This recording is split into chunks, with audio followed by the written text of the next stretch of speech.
Okay, so I'm back with my microphone. Good morning mga kabuchi. Welcome to our channel. So we are already on week number 46 of year 2024 mga kabuchi. The year is about to end mga kabuchi, but our string beans are just starting its fruiting season mga kabuchi. While our ampalaya is already mature mga kabuchi. Though we still have few fruits from our ampalaya, I see one. And then here's another mga kabuchi kani oh. Dapat magbitay ni siya mga kabuchi at pabitayon mga kabuchi. Ouch, how may siya pagpabitay. I hope wa siya nako nabali mga kabuchi no, but at least ba. So and this one mga kabuchi, this will not grow big mga kabuchi. So on this side, the ampalaya, we have 3 fruits from ampalaya in this area. But only in this area, mga kabuchi. Oh, I see another one over there. So 4. But only in that area, mga kabuchi. Our ampalaya here, mga kabuchi, are not giving us any fruit. But instead, the string beans are giving us so many beans, mga kabuchi.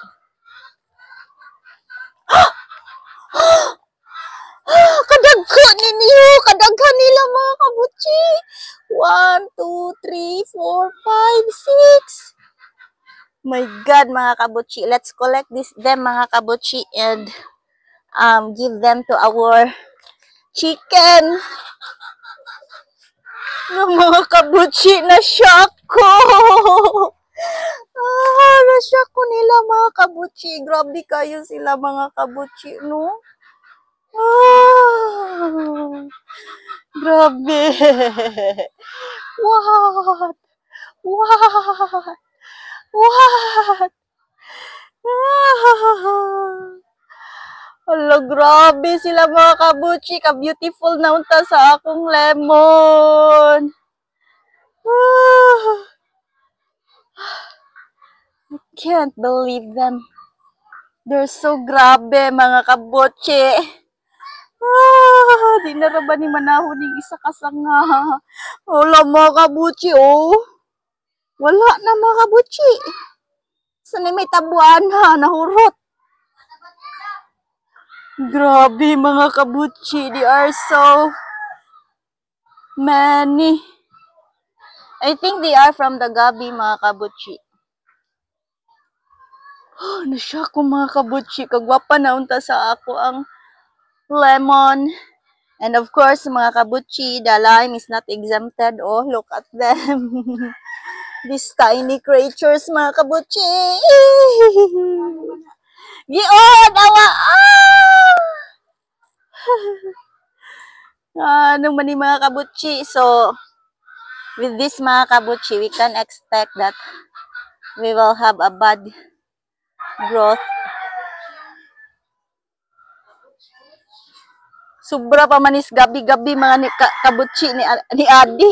Kadaga naman ni gi-visit sa mga uod. Humot manggod kay ni siya mga kabuchi. Humot. Agoy.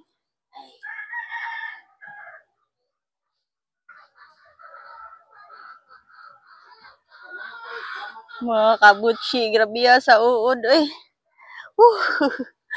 Grabe mga kabuchi. Ay, kaluoy sa ato ang lime. Look at the leaves mga kabuchi. We cannot do anything about it already. So, mao ni sila ang mga tiny devils visiting my lemon and lime. So, wagid katubo ang tangad.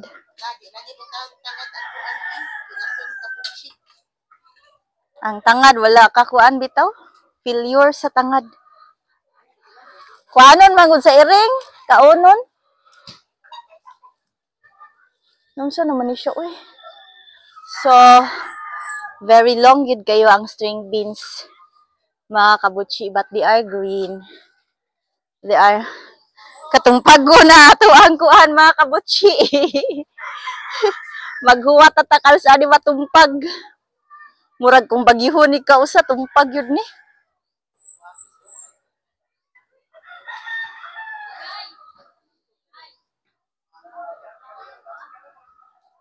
Asa kusog ang hangin. Sa magim gitog summer og late. Oo. Maagis at bang ra dili maglandfall pero maagis at bang.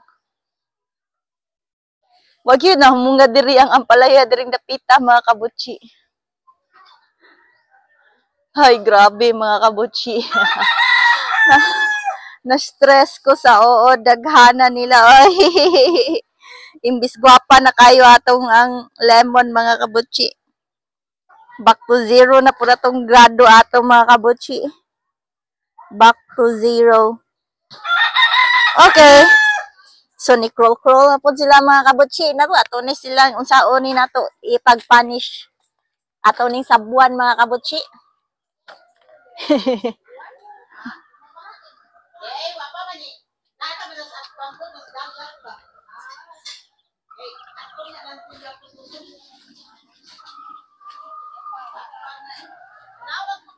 Ato na lang ning lumsan mga kabutsi.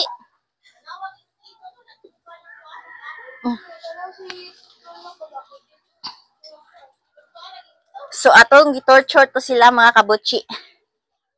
Hay, ang tanglad here mga kabutsi, the problem is the miming. They will visit her every morning. They will eat the lemongrass mga kabutsi. So that's the problem. And then unsa man ni atong ahos mga kabutsi. I think mulching will help mga kabutsi. We will try our best mga kabutsi to gather something mga kabutsi. We will do mulching here sa ato ang ahos, garlic, and daluya. And then my shallot mga kabutsi. I'm not happy with my shallot mga kabutsi. I don't know why, but they seems to be kuan mga kabutsi. Kanang daot. Very thin mga kabutsi. They are very thin. Ang shallots mga kabutsi. Siguro we will try mulching mga kabutsi, no? We will do mulching na lang sad siguro. Okay, para to kuan, no? These tiny creatures will compete with our kuan mga kabutsi. With our shallots mga kabutsi.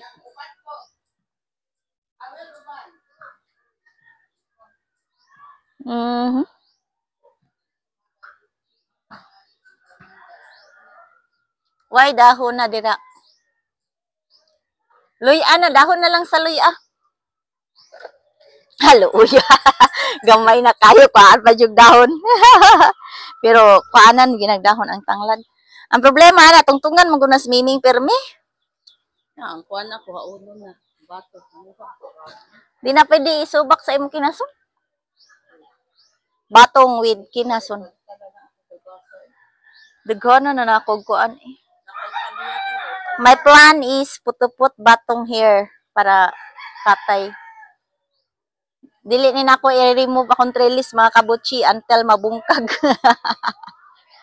I will wait for them na mabungkag mga kabutsi. Igkabungkag nila, mauna na mga kabutsi. End of the life of our trellis. So look at the talong mga kabutsi. So magmulching ta diring dapita mga kabutsi. We will gather leaves. And then guntingon na to mga kabutsi. And then wala tay gunting. Wala kay gunting di no? Walay gunting mga kabutsi.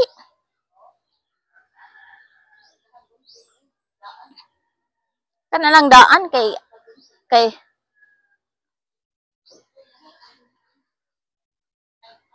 magunting taog dahon mga kabutsi.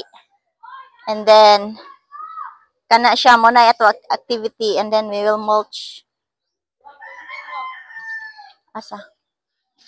Abi, kani, this is good already mga kabutchi. So, kay wa man tanan laba mga kabutchi, this is going to be our job. Manlabaw na ko mga kabutchi.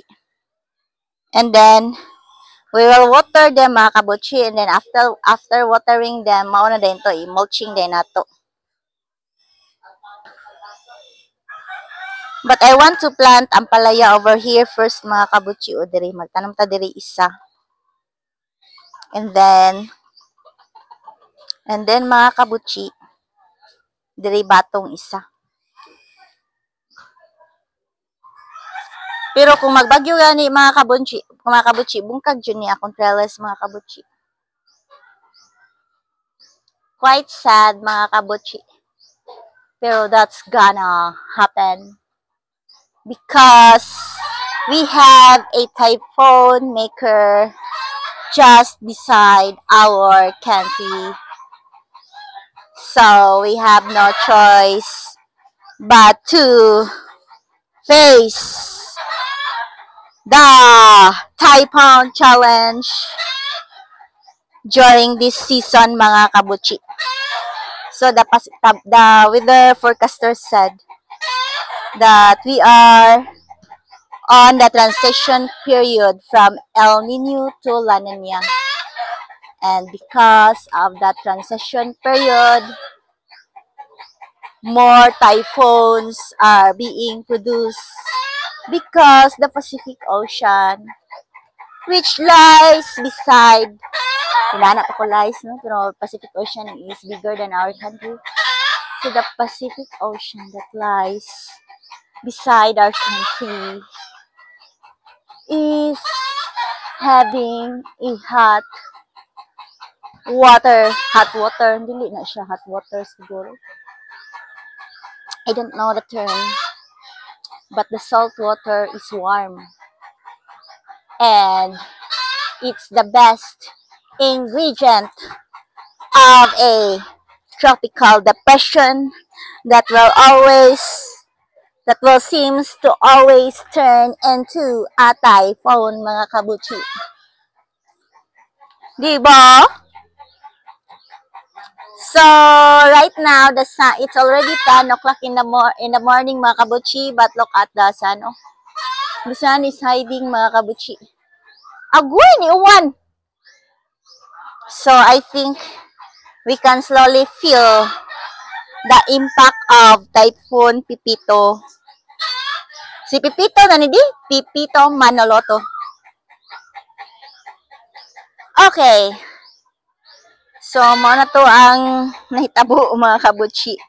I want to show you some ginger flowers first mga kabutchi because I've seen one. And you know, the flower of ginger is very beautiful mga kabutchi. O kanisha color violet ni.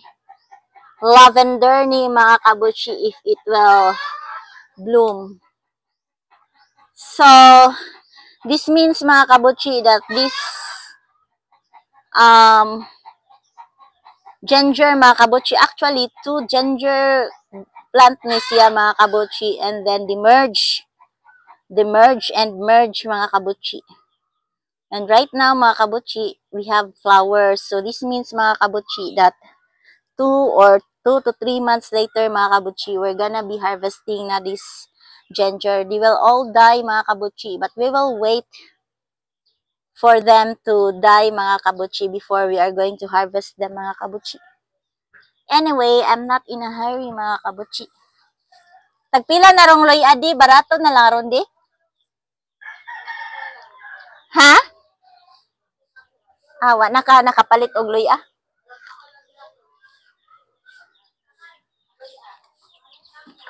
Mahal di ay hapon ang loy ah.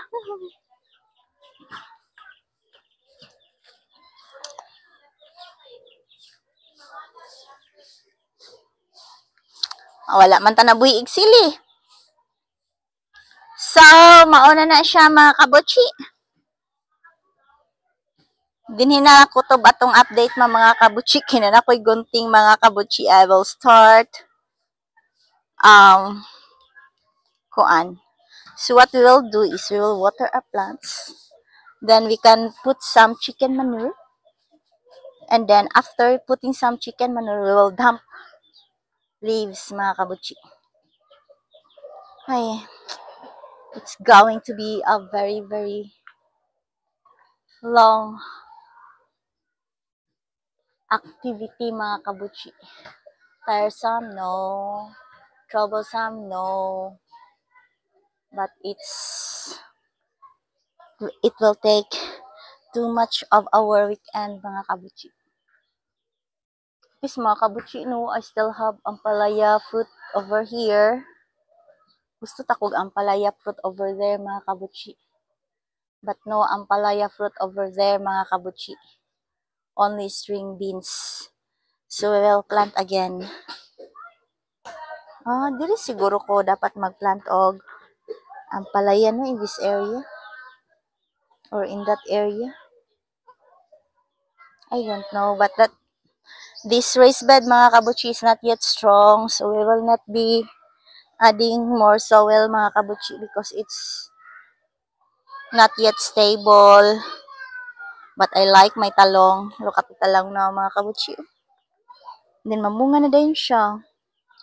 Diba? Very generous. So, mulching, and mulching. This is gonna be the end of our video, mga kabutchi. Thank you for watching. Bye-bye.